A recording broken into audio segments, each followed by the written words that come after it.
오늘은 현충일입니다. 나라를 지키기 위해서 자신을 바친 순국 선열들의 희생을 기억하고 또 그들을 추모하는 날이 바로 현충일이죠. 오늘은 나라가 바로 설 수 있는 길이 무엇인지 함께 나눠보고자 합니다. 이런 이야기가 있습니다. 마귀들이 인간을 가장 무능하게 하는 방법을 찾아서 유혹해보자는 회의가 열렸습니다. 악마들이 하나씩 일어나서 의견을 말했어요. 몸이 아파서 잘 움직이지 못하도록 인간들에게 병을 줍시다. 무슨 일이든지 실패하게 만드는 겁니다. 그러자 사람들은 병에 걸리기 시작했어요. 그런데 말입니다. 병에 걸리니까 그동안 잘못했던 자신들을 갖다가 회개하고 하나님 앞에 나와가지고 열심히 기도하면서 오히려 신앙이 더 뜨거워지는 겁니다. 그리고 병이 낫기를 위해서 부지런히 운동도 하고 그래서 건강을 갖다가 다시 회복하더라 하는 거예요. 일에 실패하면 그대로 주저앉은 것이 아니라 하나님 앞에 나가서 더 열심으로 기도하고 더 열심으로 재기하기 위해서 노력하는 모습들을 보게 된 거예요. 악마들이 이 방법으로서는 도저히 인간을 갖다가 무너뜨릴 수 없다. 다른 방법을 찾자. 그때에 한 악마가 자신만만하게 일어서서 이야기를 합니다. 인간에게 미루는 마음을 심어줍시다. 차차 하자. 내일 하자. 그러면 그들이 무너질 겁니다. 그랬더니 정말 사람들이 점점 미루기 시작하더니 내일 기도하지.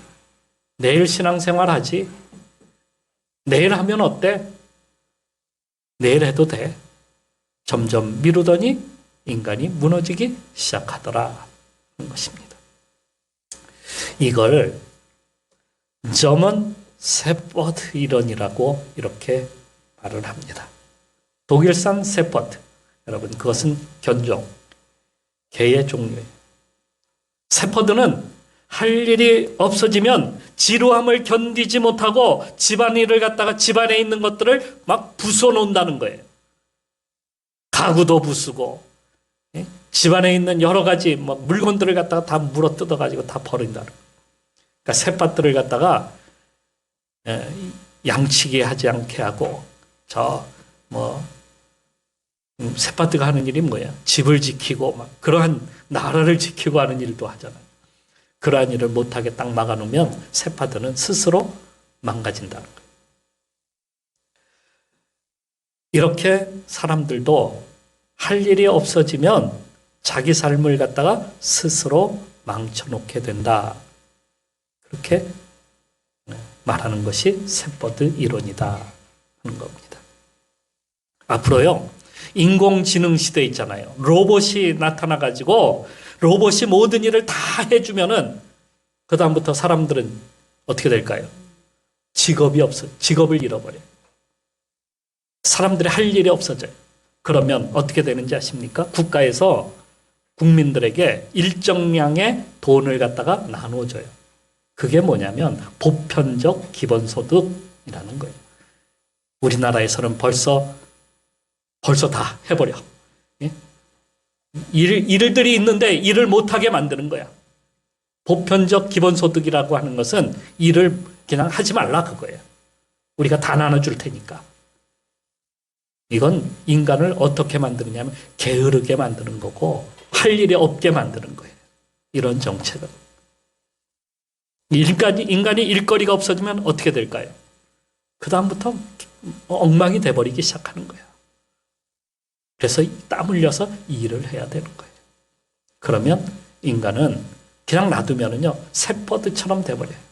그래서 스스로를 갖다가 파괴시켜 나간다는 거예요. 할 일이 없어지니까 스스로 타락하고 방종과 전쟁으로 삶을 갖다가 다 망가뜨리는 게 인간이다 하는 겁니다. 어쨌거나 이렇게 해서 인간 스스로 멸망으로 치닫게 된다 하는 것입니다. 왕성했던 한 나라가 어느 날 갑자기 멸망의 길로 가게 된 일들을 역사에서 우리는 자주 발견하게 됩니다. 그런데 그런 나라들이 외적의 침입이나 경제적 어려움이나 이러한 것으로 망한 것이 아니에요. 일 못해서 망한 것이 아니에요. 그럼 뭐 때문에 망했느냐? 내적인 문제가 심각한 거예요. 내적인 문제. 스스로 타락하고 게을러져서 나라를 돌볼 힘을 갖다가 다 잃게 만들게 되고 결국에는 조그만 힘에도 무너지는 거예요.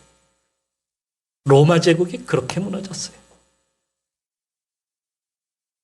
이게 패망으로 나라를 잃어버리게 된 그런 모습이에요. 가정도 마찬가지입니다. 교회도 마찬가지. 할 일이 없어져 버립니다. 일을 하지 아니하면 사람들이 다 이렇게 변하게 됐다.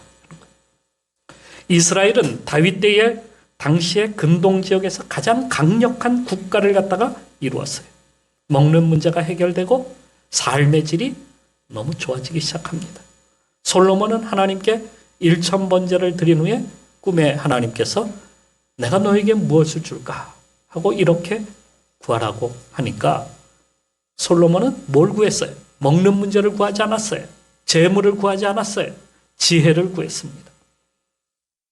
이스라엘의 정의를 갖다가 구현시키기 위한 방법을 찾았어요. 하지만 하나님은 지혜뿐만 아니라 모든 것을 다 풍부하게 그에게 주셨습니다. 그 후에 어떻게 되었을까요? 예루살렘에는요, 은을 길거리에 돌처럼 여길 정도로 흔했다. 이 정도였어요. 그럼 그 나라가 어떤 나라였는지 우리는 알잖아요. 건축 재료로 쓰이는 백향목이 길거리에 흔한 뽕나무처럼 많았다. 주위의 나라들은 감히 이스라엘을 갖다가 넘볼 수가 없었어요. 솔로몬은 지혜가 넘쳐났고 덕이 넘쳐나는 그러한 왕이었어요. 그래서 이 주위에 있는 나라들은 서로 자기의 딸을 갖다가 솔로몬에게 보내는 것이 소원이었어요. 그래야 조공의 양도 줄일 수 있으니까 말입니다. 이로 인해서 솔로몬은 1000명의 부인과 첩을 둘 수가 있었던 겁니다. 솔로몬은 대내외적으로 평화를 이루었어요. 그 평화, 바로 샬롬의 나라를 이루었던 겁니다. 샬롬을 건설했어요. 하나님과의 평화를 위해서 예루살렘 성전을 갖다가 정말 멋지게 지었어요. 또 주의 나라와 평화를 이루기 위해서 그들의 공주를 데려다가 부인으로 삼았어요. 세상의 평화가 도래한 겁니다. 그의 소문은 세상으로 퍼져나갔습니다. 그의 지혜가 너무도 뛰어나 지혜를 배우려고 오는 왕들도 무지기수요. 재산들도 많았어요. 그 중에 스바야 왕이 지혜를 얻기 위해서 시중들과 함께 금과 여러 보화를 낙타에 싣고 수천 킬로를 갖다가 여행하며 솔로몬을 찾아왔던 기록도 있습니다. 솔로몬은 모든 것을 누렸어요. 솔로몬에게는 부족한 것이 없었습니다. 아니, 넘쳐났어요. 넘쳐나는 것이 문제였어요. 모든 일이 다 이루어졌다라고 여긴 겁니다. 다 이루어졌으니까 어떻게 해요? 할 일이 없어진 겁니다. 그는 변했어요. 어떻게 변했을까요? 세포트가 된 거죠. 집을 부수기 시작을 한 겁니다. 자, 어떻게 집을 부숴? 먼저 하나님이 주신 지혜를 그는 세상적으로 사용하기 시작합니다. 솔로몬은 주의 사람들을 제압하는 데 지혜를 사용했어요. 나라의 정의를 갖다가 구현하는 것이 아니라 적들을 갖다가 제압하기 위한 그러한 방법으로 사용했어요. 자기 주변 사람들을 갖다가 정리하면서 왕권을 갖다가 강화시켜 나갑니다. 그러다 보니 형제도 죽였어요. 선대왕의 신복들 다 죽였어요. 피해 숙청을 다 내린 겁니다. 절대 왕권을 갖다가 강화시키기 위해서 그는 주위의 사람들을 그렇게 희생시켜 나갔어요. 절대 왕권을 이루었어요. 감히 그에게 대항할 자가 없었습니다. 어떤 수를 써서 제압했고 어떤 수를 써서든지 그들을 제압시켰고 그들을 몰아냈어요. 백성들을 강제로 노역에 동원시켰습니다. 정말 무서운 일은 무엇이었냐면 백성들에게 무거운 세금을 갖다가 내도록 했다는 겁니다. 세금을 내지 못하면 끌려가서 노역을 해야만 했어요. 또 이들을 제압하기 위해서 군대와 말과 병거를 갖다가 애굽에서 수입해 왔어요. 자, 말씀에 이렇게 쓰고 있습니다. 솔로몬의 병거면은 말의 외양간은 4천이요 마병은 12,000명이라. 병거 성에도 두고 예루살렘 왕에게도 두었다. 이게 역대하 9장 25절에 쓰고 있는 말씀이에요. 특히 그는 자신을 따르는 유대 족속에게는 세금을 갖다가 감면해주고 노동도 시키잖아요. 그런데 누구는 저 북쪽에 있는 이스라엘 족속들은 데려다가 세금도 많이 내고 안 내면 노역으로 와서 국고성을 짓고 성들을 지어요. 예루살렘뿐만 아니라 다른 지역에 병거성을 두었다라고 하는 이유는 무엇이었을까요? 반란을 두려워했기 때문이에요. 그 절대 왕권에 대항해서 반란이 일어날까 봐 그게 들어왔어요. 독재자들이 가장 두려워하는 것이 무엇인지 아십니까? 바로 이 반란이에요. 요즘 평양에서는요. 김정은을 갖다가 비방하는 전단지, 대자보 그러한 것들이 막 나돈다는 거예요. 이게 두려워서인지 김정은은 최근에 공중기동타격대라고 하는 것을 창설을 했대요. 반란을 진압하기 위해서죠. 어디든지 헬기를 타고 날아가서 그 반란이 일어나는 곳마다 그냥 가서 타격을 하겠다는 거예요. 우리 대한민국도 마찬가지예요. 2019년 10월 광화문 집회에 수십만 명이 모였어요. 꽉 찼어요. 이게 두려워서인지 1년 내내 지금 하고 있는 게 뭔지 아십니까? 5인 이상 집합 금지. 집회하지 말라는 거예요. 모이지 말라는 거예요. 왜? 두려워. 모이면 두려우니까. 아무 의미가 없는 거예요. 4명 모이나 5명 모이나 뭐가 틀려요? 집합 금지. 모이면 자기를 성토할까 봐 두려운 거예요. 자, 결국 솔로몬 때에 여러 곳에서 반란이 일어나기 시작합니다. 열왕기상 11장 14절에서 22절 말씀에 보면 에돔 사람 하닷의 반란이 일어났다라고 쓰고 있어요. 11장 22절에서 23절에서 25절에는 엘리아다의 아들 르손의 반란이 일어났다라고 이렇게 쓰고 있습니다. 11장 26절에서 40절 말씀에 보면 여로보암의 반란이 일어났다라고 쓰고 있습니다. 특히 여로보암은 무엇 때문인지 아세요? 노역과 세금 문제 때문에 반란이 일어났다는 사실이에요. 솔로몬 이후에 남유다와 북이스라엘이 나눠지게 된 원인은 바로 이것 때문이었어요. 북경은 급격히 추락해 갔습니다. 다음으로 솔로몬의 사치가 시작이 되었다는 겁니다. 모든 백성이 잘 살아야 되는데 그것을 백성들에게 나누어 주었다고 한다면 그 엄청난 금을 갖다가 백성들에게 함께 나누었다면 백성들이 얼마나 좋았을까요? 얼마나 잘 사는 나라가 됐을까요? 더 강력해지지 않았을까요? 하지만 솔로몬은 자신을 위해서 재물을 쌓고 자기를 위해서 사용했습니다. 역대하 9장 말씀에 이렇게 쓰고 있습니다. 솔로몬 왕이 쳐서 늘린 금으로 큰 방패 200개를 만들었으니 방패 하나에 든 금이 600세겔이며 또 쳐서 늘린 금으로 작은 방패 300개를 만들었으니 방패 하나에 든 금이 300세겔이라. 왕이 이것들을 레바논 나무궁에 두었더라. 아니 방패를 갖다가 무엇에 쓰려고요? 방패는 왜 만들어요? 적과 싸울 때 화살을 막아내고 창을 막아내고 칼을 막아내고 이거 아니에요. 그런데 이거를 갖다가 어떻게 했다는 거예요? 이거를 갖다가 금으로 만들어서 보관했다는 거야. 이게 문제잖아요. 이게. 자, 그 다음에 왕이 또 상하로 큰 보좌를 만들고 순금으로 입혔으니 그 보좌에는 6층계와 금 발판이 있어서 보좌와 이어졌고 앉은 자리 양쪽에는 팔걸이가 있고 팔걸이 곁에는 사자가 하나씩 섰으며 또 12사자가 있어 그 6층계 양쪽에 섰으니 어떤 나라에도 이같이 만든 것이 없었더라. 막 사치가 넘쳐나고 있어요. 솔로몬 왕이 마시는 그릇은 다 금이요 레바논 나무궁의 그릇들도 다 순금이라. 대단하죠? 이게 역대하 9장 15절에서 20절 말씀에 쓰고 있는 내용입니다. 이 사치를 계속하기 위해서는 그는 다른 나라로부터 금을 갖다가 가져와야만 했어요. 이렇습니다. 왕의 배들이 후람의 종들과 함께 다시스로 다니며 그 배들이 3년에 한 차례씩 다시스의 금과 은과 상아와 원숭이와 공작을 실어옵니더라. 거기다가 그는 백성의 노동력을 동원해서 사치스러운 궁을 갖다가 왕궁을 갖다가 건설합니다. 성경은 예루살렘 성전을 짓는 일에 7년을 사용했고 그의 궁전을 짓는 일에 몇 년? 13년을 갖다가 동원시켰다. 이걸 비판하고 있는 거예요.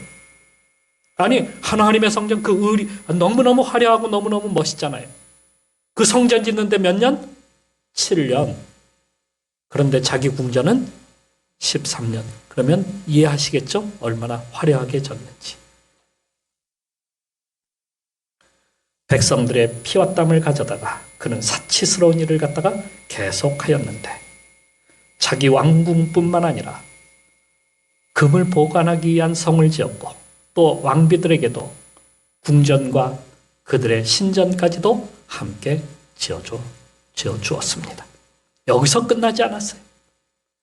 오직 먹고 즐기는 것에 모든 것을 막 투자하기 시작합니다.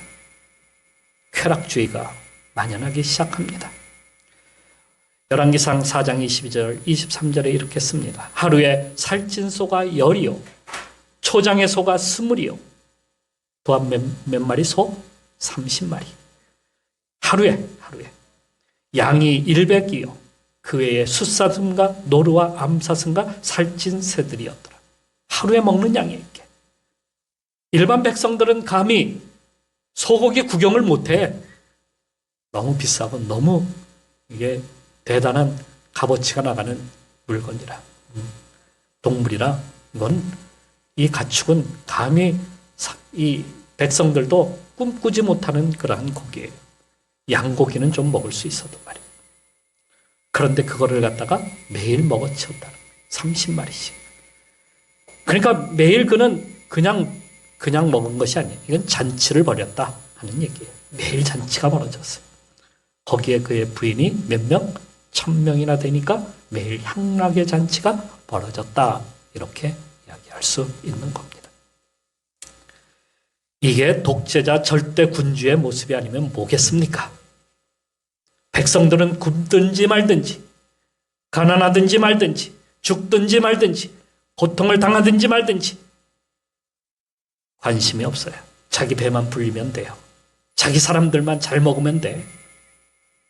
이게 악한 군주의 모습이에요. 우리나라가 가계부채가 눈덩이처럼 불어나서요. 2000조를 갖다가 육박하고 있어요. 작년에 얼마였었냐면 1700조.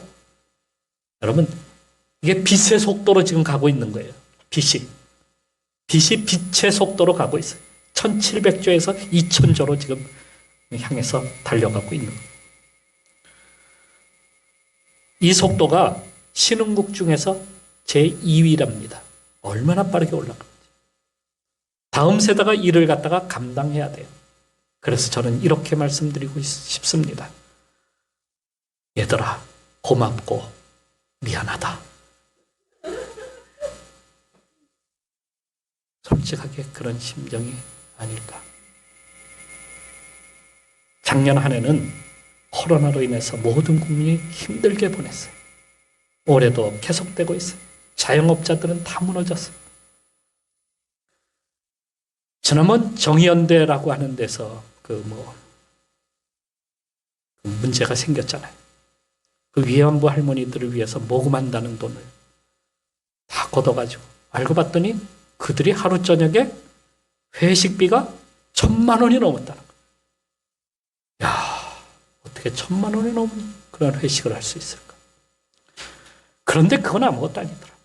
청와대에서 지난 4년 동안 식비와 접대비, 회식비가 267억. 역대 정권들 가운데 가장 많은 그런 비용을 지출했다라는 겁니다. 거기에 공무원들은 또 어떻습니까? 행정수도 저 세종시로다가 아파트를 갖다가 옮기게 되면 아파트 한 채씩 특별 분양을 해줘요. 그들이 그걸 팔아서 다 챙겨 먹었어요. 국민들은 오히려 무거운 세금에 지금 허덕이고 있습니다. 아니, 지금 세금 공화국이에요. 세금이 얼마나 올랐는지. 집값을 막 올리는 이유가 뭔지 아십니까? 세금 내라는 거예요, 세금. 도대체 뭘 하기 위한 세금이에요? 누구 배를 위해서? 제가 오늘 현충일이 아니면 이 이야기를 안 하는데 현충일이라서 지금 하는 거예요. 다음으로 솔로몬이 한 일은 하나님을 버리고 이방 신전에 제사를 드리기 시작을 했습니다. 솔로몬의 모친 밧세바는 본래 우리아의 아내입니다. 우리아는 어디 사람일까요? 헷사람이라고 성경에 쓰고 있어요. 헷사람. 헷사람은 우리가 역사적으로 히타이트 민족이에요. 히타이트. 그러니까 그는 이방 사람이다. 가나안 족속에. 네, 여러분. 이상하지 않아요? 왜 유대인 여자가 이방 남자와 결혼했을까? 그 당시로는 정말 이해할 수 없는, 흔치 않는, 이거 생각해 본 적 있어요? 밧세바가 우리아의 아내였다. 그는 헷사람, 이방인이었다. 좀 뭔가 냄새가 나는 거예요. 그런데 솔로몬은 헷사람들과 혼인관계를 정식으로 맺었어요. 그들의 도시와 교류도 했어요. 그들의 아내를, 그 딸들을 데려다가 아내로 삼았다 하는 얘기. 또 이방 나라의 왕들의 딸들을 갖다가 부인으로 맞이하면서 그 나라의 신들을 가지고 와서 궁을 지어주고 신전을 갖다가 하나씩 지어줬습니다. 그러니 나라가 어떻게 되었을까요? 잡신으로, 귀신으로 가득 찬 나라가 되지 않을까요? 나라가 우상으로 가득 찼어요. 솔로몬은 여기저기 다니면서 제사도 드렸어요. 그거 아무렇지 않게 생각했어요. 그러니까 믿음이 어떻게 돼요? 내려앉는 거예요. 하나님 믿지 않는 거예요. 하나님 섬기지 않는 거예요. 하나님께서 오늘 말씀에 2번이나 나타나서 경고하셨음에도 듣지 않았어요. 왜? 하나님 인정 안 하니까. 오늘 본문에서 그가 하나님을 떠났음을 이렇게 암시해주고 있는 겁니다. 솔로몬에게 하나님께서 그토록 많은 부와 명예와 지혜를 허락하셨건만 처음에는 정의로운 사회, 처음에는 정말 모든 나라가 잘 사는 그러한 샬롬의 나라, 그걸 원했던 것이지만 그는 점점 타락의 길로 가고 말았어요. 셋바트가 되고 말았어요. 모든 것이 다 이루었다라고 생각하니까. 이게 문제였다 하는 것입니다. 세상과 타협하고 쾌락과 사치에 앞장서니까 급기야는 하나님을 버리게 되고 우상에 빠지게 되고 이게 나라를 무너뜨리게 된 원인이 되었다 하는 말씀입니다. 솔로몬이 죽은 후에 그의 나라는 급속히 내려앉았고 그런 후에 이 나라는 북쪽과 남쪽으로 분단이 되어서 남유다와 북이스라엘 이런 나라가 되고 말았어요. 그리고 그 나라는 얼마 후에 오래지 않아서 모두 아시리아와 그리고 바벨론에게 망해버리고 말았습니다. 우리는 성경을 통해서 이 역사적 교훈을 갖다가 얻어야 됩니다. 솔로몬을 통해서 우리는 다시 한번 깨달아야 됩니다. 모든 것이 다 이룬 것이 아니에요. 바울은 나는 아직 이루지 않았다라고 말을 합니다. 이룬 것을 잡기 위해서 달려간다. 우리의 목표는 이 세상의 것이 아니기 때문이다. 예수 그리스도를 바라보고 달려갈 때에 우리는 깨어있는 성도가 될 수 있다 하는 것입니다. 우리는 과거에 어려웠던 그 시절에 나라를 위해서 지켰던, 그리고 그 나라를 갖다가 굳건히 세웠던 사람들을 갖다가 우리는 다시 한번 기억해야 합니다. 그리고 믿음을 지켜낸 사람들의 모습을 우리는 다시 한번 깨달아야 됩니다. 사사기 시대에 하나님께서는 사사들을 보내서 나라를 지켰습니다. 그들의 희생이 없었다면 이스라엘도 없었을 겁니다. 또 다윗을 보내서 나라를 강건하게 세웠습니다. 그들은 모두가 하나님을 섬겼고 하나님 앞에 깨어있는 사람으로 살아갔습니다. 오늘 우리도 그것을 본받아서 우리가 깨어서 우리 신앙생활을 잘 한다면, 주님 앞에 선다면 교회뿐만 아니라 가정도 구원할 것이고, 더 나아가서 이 나라도 우리가 튼튼하게 다시 세워가게 되지 않을까, 저는 이렇게 바라봅니다. 오늘도 우리는 바른 신앙 안에서 깨어있는 성도로 살아가도록 다시 한번 우리 자신을 돌이켜서 주님께 나가는 성도가 됩시다.